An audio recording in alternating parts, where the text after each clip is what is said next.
రావణాసుడు బ్రహ్మదేవుడు ఇచ్చిన వరాలతో అసలు సంతృప్తి చెందలేదు. ఇక్కడ రాక్షసుల గురువైన శుక్రాచార్యుడు ఉన్నాడు. అతని దగ్గర మాయా సంహితను అధ్యయనం చేసి నేర్చుకున్నాడు. ఈ విద్య ద్వారా ప్రకృతిలోని పంచభూతాలను తన ఆలోచనతో నియంత్రిస్తాడు. శత్రువు కంటికి కనపడకుండా యుద్ధం చేస్తాడు. మన శత్రువులు చూసేవి, వినేవి, వాళ్ళు ఊహించేది, వాళ్ళు అనుభవించేది పూర్తిగా ఆపోజిట్‌గా మార్చేయగల శక్తి ఈ విద్య ద్వారా రావణుడికి వచ్చింది. రాక్షసులను మనం నిశాచరులు అని పిలుస్తాం. దానికి అర్థం వారు రాత్రిపూట మాత్రమే తిరుగుతారని కాదు. వాళ్ళ శరీరం వచ్చేసి సూర్యుడు లేనప్పుడు చాలా శక్తివంతంగా ఉంటుంది. సూర్యరశ్మి లేనప్పుడు వాళ్ళని ఆపడం చాలా కష్టం. రాత్రిపూట సమయంలో వారి కణాలు చాలా వేగంగా, బలంగా తయారవుతాయి.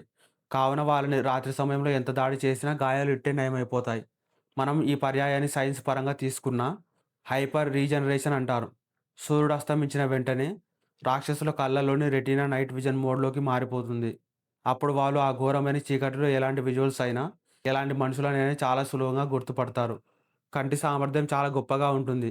రాత్రి సమయంలో రాక్షసులకు. రావణుడు వాడే అస్త్రాలలో కామశాస్త్రం అత్యంత భయంకరమైనది. ఇది ప్రయోగించినప్పుడు కేవలం వెలుతురు మాయమవ్వడమే కాదు, శత్రువు మెదడులోని దృశ్య కేంద్రాలను స్తంభింపజేస్తుంది.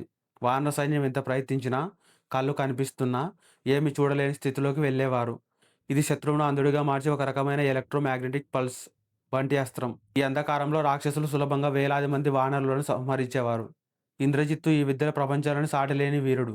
అంతర్ధాన విద్య అంటే వాయువులో కలిసిపోవడం కాదు.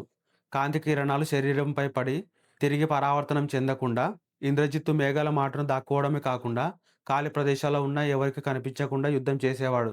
బాణాలు ఎక్కడి నుంచి వస్తున్నాయో తెలియక రాముడి సైన్యం దిక్కుతోచని స్థితిలో పడిపోయేది. ఇంద్రజిత్తు లంకలో ఒక రహస్యమైన యజ్ఞం చేస్తాడు. ఆ యజ్ఞం ఏంటంటే నికుంభిలాదేవి ఆలయంలో చేస్తాడు. ఈ యజ్ఞం ఇంద్రజిత్తుకు చాలా శక్తినిస్తుంది. ఆ యుద్ధం నుంచి పొగ మరియు మంచు ఏర్పడతాయి. అవి మొత్తం మేఘనాథుడికి ఒక మంచి కవచంలా ఏర్పడతాయి. మనం దాన్ని అదృశ్య కవచం అని చెప్పవచ్చు. ఈ యజ్ఞం ముగించుకున్న తర్వాత మేఘనాథుడు తన రథంపై కూర్చొని వెళ్తే అప్పుడు ఆ రథం కాంతి వేగంతో ముందుకు వెళ్తుంది. చూశారు కదా ఆ యజ్ఞం ఎంత శక్తినిచ్చిందో. ఎంతటి మహారథులు మరియు మహాయోధులు ఎటువంటి అస్త్రాలు వేసినా ఆ రథాన్ని తాకలేవు. ఇప్పుడు మీరు అనొచ్చు, ఎందుకు తాకలేవు? మేఘనాథుని ఓడించే యోధులు కొంతమంది ఉన్నారు కదా అని అనొచ్చు. కానీ నికుంభిలాదేవి యాగం చేసినప్పుడు అతనికి చాలా శక్తి ఉత్పన్నం అవుతుంది. దీనివల్ల అస్త్రాలు పనిచేయవు. ఇంద్రజిత్తు రామలక్ష్మణులపై ప్రయోగించిన నాగాస్త్రం కేవలం పాములను పంపడం కాదు. ఆ అస్త్రం నుండి వెలువడే సూక్ష్మమైన విషకిరణాలు మనిషి రక్తంలో కలిసిన వెంటనే రక్తాన్ని గడ్డకట్టిస్తాయి. దీనివల్ల నరాలు స్తంభించిపోయి బాధితుడు కదలలేక, మాట్లాడలేక స్పృహ కోల్పోతాడు. ఇది ఆధునిక కాలంలోని న్యూరోటాక్సిక్ విష ప్రయోగం కంటే వేగంగా పనిచేస్తుంది. నాగాస్త్రాన్ని ఎదుర్కోవడానికి రాముడు వాడిన గరుడాస్త్రం ఒక అద్భుతమైన యాంటీడోట్. ప్రకృతిలో ఒక జీవికి మరో జీవి శత్రువు అయినట్లుగా ఒక శక్తి తరంగానికి మరో శక్తి తరంగంతో కొట్టడం ఇందులో ఉన్న సైన్స్. గరుడ పక్షి యొక్క ఫ్రీక్వెన్సీని అస్త్రం ద్వారా ప్రయోగించడం వల్ల నాగాస్త్రంలోని విష ప్రభావం నిర్వీర్యం అయిపోతుంది.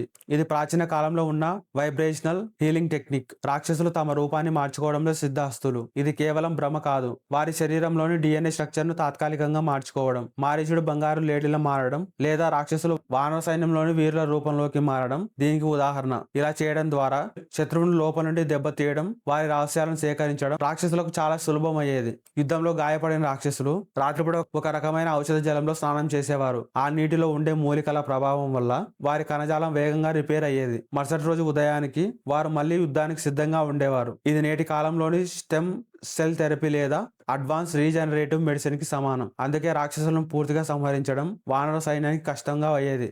వాతావరణం ఎలాగైనా ఉండని, కానీ వాతావరణాన్ని మొత్తం తన అదుపులోకి తీసుకునే శక్తి రావణాసుని దగ్గర ఉంది. వాయు అస్త్రాన్ని ఉపయోగించి తుఫాన్ల వంటి గాలులను తెప్పించగలడు. తన దగ్గర ఉన్న అస్త్ర శస్త్రాలను ఉపయోగించి రణరంగాన్ని బురదగా చేసి తన మాయాజలంతో వాళ్ళ కదలికలను ఆపేయగలడు. మనం అదే సిచ్యువేషన్ ఇప్పుడు చెప్పాలంటే వెదర్ మాడిఫికేషన్ వార్ఫేర్ అని చెప్పవచ్చు. రాక్షసులు కేవలం మనుషుల రూపంలోనే కాకుండా క్రూర మృగాల రూపంలో కూడా వచ్చి దాడి చేసేవారు. వానర సైన్యం మధ్యలో తోడేళ్లు పుల్ల రూపంలో చొరబడి భయోత్పాతం సృష్టించేవారు. ఏది నిజమైన జంతువో ఏది రాక్షసుడో తెలియక వానరులు అయోమయంలో పడేవారు. ఇది శత్రువును అన్ని వైపుల నుండి భయపెట్టే ఒక రకమైన ఇన్విజిబుల్ ఇన్ఫిల్ట్రేషన్.